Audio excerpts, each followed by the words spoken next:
Wakaenda faragha, wakazungumza waliozungumza, wakatoka wakiwa na bashasha na furaha. Kikao cha tatu kikawahusisha sasa mwenyewe mlezi Said Uthman radhiallahu anhu, kaka Isa bin Sheikh Muhammad Nasir radhiallahu anhu, Sheikh Muhammad Dennis radhiallahu anhu, Sheikh Ali Juma Mpwani radhiallahu anhu, Sheikh Hamis Migire radhiallahu anhu, na mimi mtumishi wao nikaweka. Tukazungumza tuliyoyazungumza. Baada ya kuyazungumza hayo, Shekhe akahitimisha kwa maneno mawili yafuatayo: yote tuliyoyazungumza, na nukuu, yote tuliyoyazungumza, kikao chetu hiki ndiyo kikao kikubwa la kwanza hilo, na kikao chetu hiki ndiyo kikao cha mwisho. Sallu ala nabii.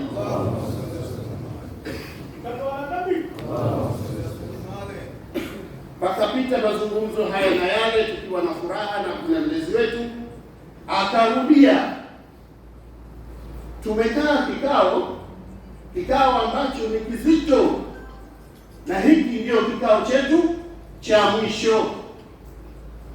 Neno hili alirudia mara tatu. Kwa hiyo tuzingatie kwamba kikao hicho alichokaa bwana na mabwana wetu hawa, alafu tutachukuliwa na sisi vijana wao tukawepo, ndio kikao cha juu na ndio kikao cha mwisho, kwa kauli ya mlezi wetu Sayyid Uthman rahimahullah. Baada ya hapo, namuuliza kesho ratiba yako shekhe ikoje, ambayo itakuwa ni Jumanne. Anambia Jumanne kuna hadhara Msasani maarufu kama Makaidani. Mimi na wewe tusiende Msasani. Msasani ni zawia letu, ni mahala kwetu maarufu, hakuna tatizo. Kuna zawia jipya linatakiwa likafunguliwe Kigamboni, mbali huko sehemu za ndege. Muhimu mimi niwepo na mwenyekiti uwepo. Kaambia asamu wa taa. Ilipofika siku ile ya pili ambayo ni Jumanne, Said akiwa na Sheikh Hamis Migire walitangulia, lakini wakanipigia simu, tunakutumia usafiri uje kwa sababu tukikusubiri tutachelewa. Nilipata simu nyingi siku hiyo kutoka Msasani. Mwenyekiti, mbona hatuoni? Hata mlezi hatumuoni. Nikamwambia tuko wengi, itoshe sasa wengine tuwakilishane katika maeneo mengine. Nisipokuwepo huko, basi fahamuni kwamba kuna sehemu niko, na huko niliko si amri yangu, ni amri ya Bwana. Tukafanya hadhara huko, tukamaliza. Tulipomaliza ananiambia kesho Jumatano mapema nitarejea Zanzibar, tutakutana Zanzibar. Bwana, tunahama Dar es Salaam, tunahamia Zanzibar. Tukifika Zanzibar, pamoja na yote, hadhara siku ya Jumapili, Bwana alitangulia kufika katika uwanja wa hadhara kabla yangu. Nikapigiwa simu, mwenyekiti uko wapi? Mwenyekiti mzee anakuulizia uko wapi? Nikaja namkuta keshafika na hadhara inaendelea, kiasi cha kunambia kaa hapa. Nikikaa ananiambia tukimaliza hadhara usiondoke, na barua yako, tuonane tuzungumze tuagane. Nikamwambia sawa Sheikh, na mimi sina nia ya kuondoka leo.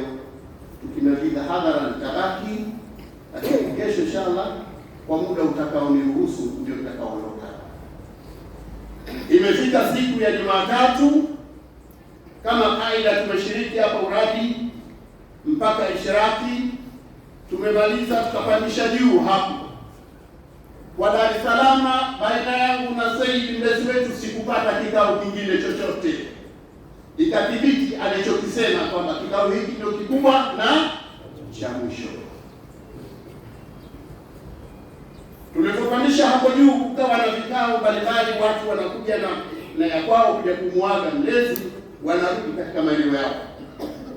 Tukazungumza nao vikundi kwa vikundi kwa vikundi, hatimaye katika wakati sasa tumemalizana nao. Anasema kule nyumbani nahitajika, toka nimetoka swala ya fajiri sijarejea, hivyo twende nyumbani. Tumetoka hapa tunakwenda nyumbani kwa Mingindo.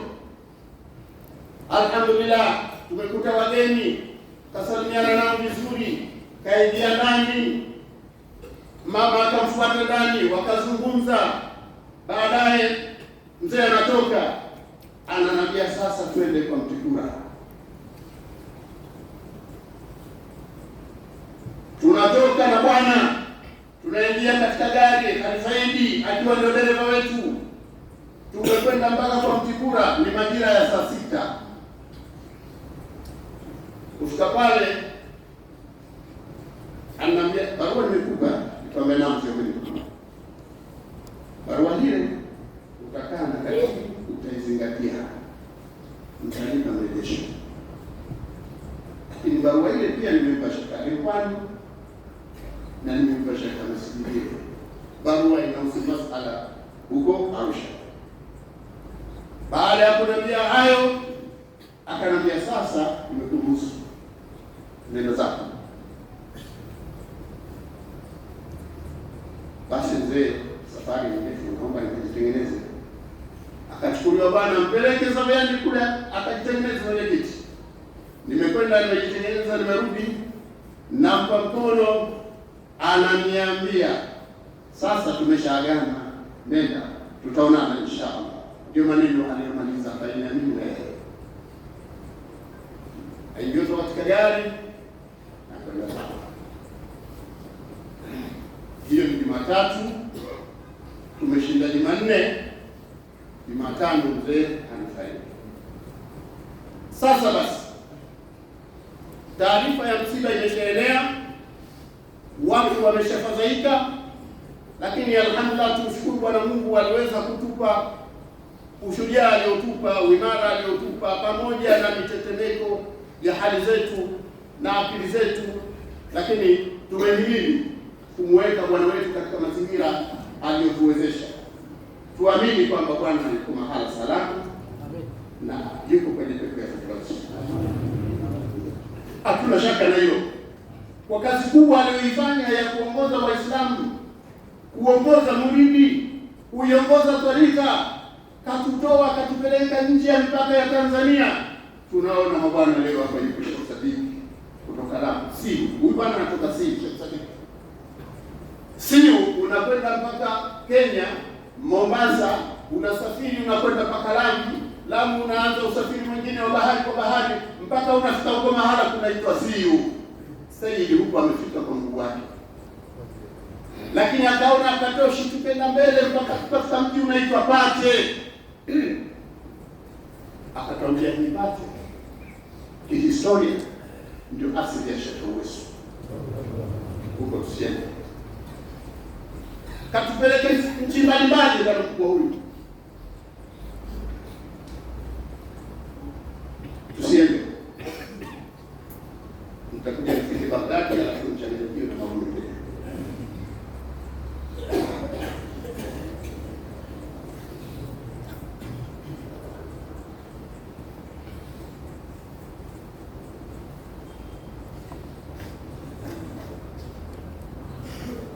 Anapoondoka bwana ni lazima awe bwana. Anapoondoka bwana ni lazima awe bwana. Vikao vile vya faragha vya baina ya Sayyidi mlezi wetu na Sheikh Isa kilikuwa ndio kikao cha kwenda kumtangaza bwana atakayeshika nafasi baada yake bwana. Sallallahu alaihi wasallam.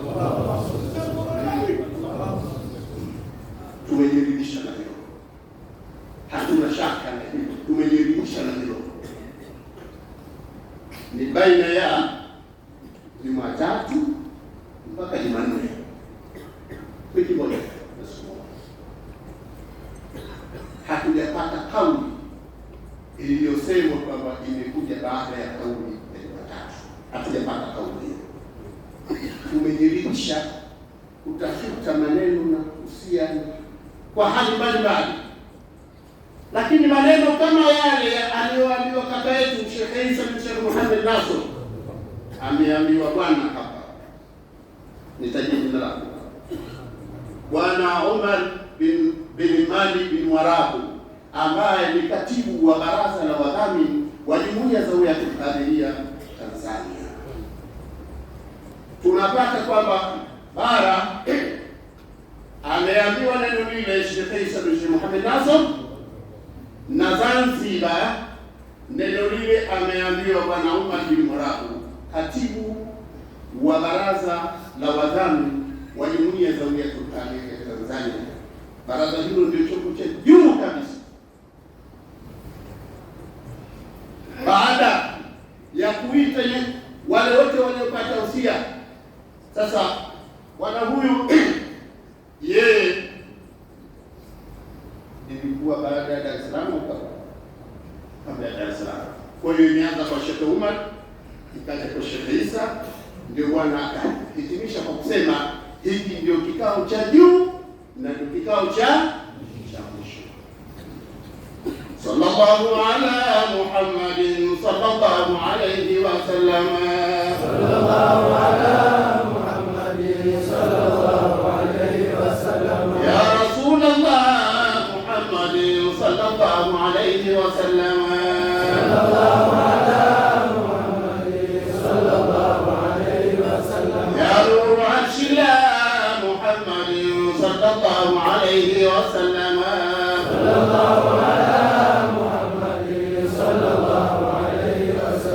Sallallahu ala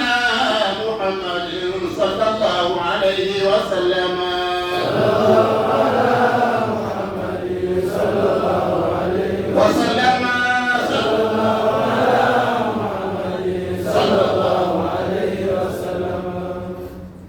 Baada ya kukaa kamati kuu ya Jumuiya Zawiyatul Qadiria Tanzania